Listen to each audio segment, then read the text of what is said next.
প্রিয় শিক্ষার্থী বন্ধুরা, আসসালামু আলাইকুম। কাছে দূরে যে যেখানে বসে আজকের ভিডিওটি দেখছো সবাইকে জানাচ্ছি আন্তরিক মোবারকবাদ শুভেচ্ছা।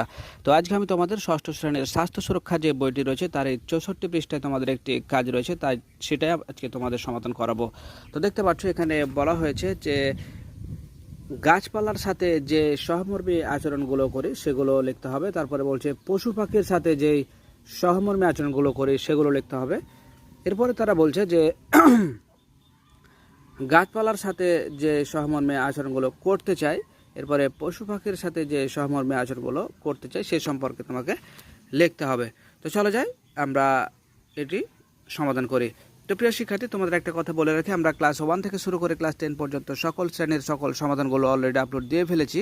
তোমরা তোমাদের প্রয়োজন অনুযায়ী সেই ভিডিওগুলো চ্যানেলের প্লেলিস্টে যেয়ে তোমরা দেখে নিতে পারো এবং নিত্য নতুন এরকম সকল ভিডিওগুলো সবার আগে পেতে চ্যানেলটি সাবস্ক্রাইব করে আজই আমাদের সদস্য হয়ে যাও। তো চলো যাই, আর কথা না বলে আমরা ছকটি সমাধান করি।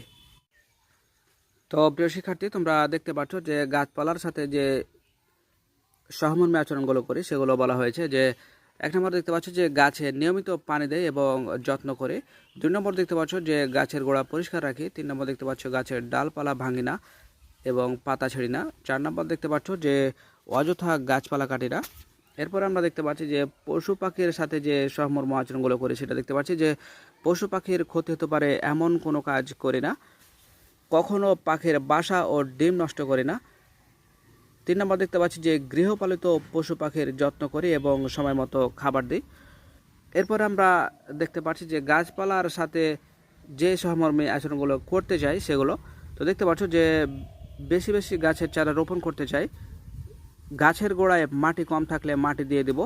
3 নম্বর দেখতে পাচ্ছি গাছের গোড়ায় জৈব সার প্রয়োগ করব।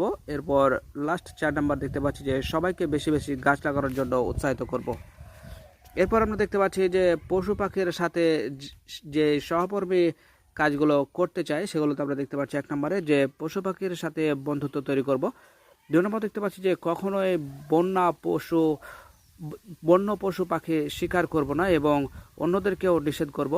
3 নম্বর দেখতে পাচ্ছি গৃহপালিত পশু পাখি অসুস্থ হলে তাদের চিকিৎসার ব্যবস্থা করব।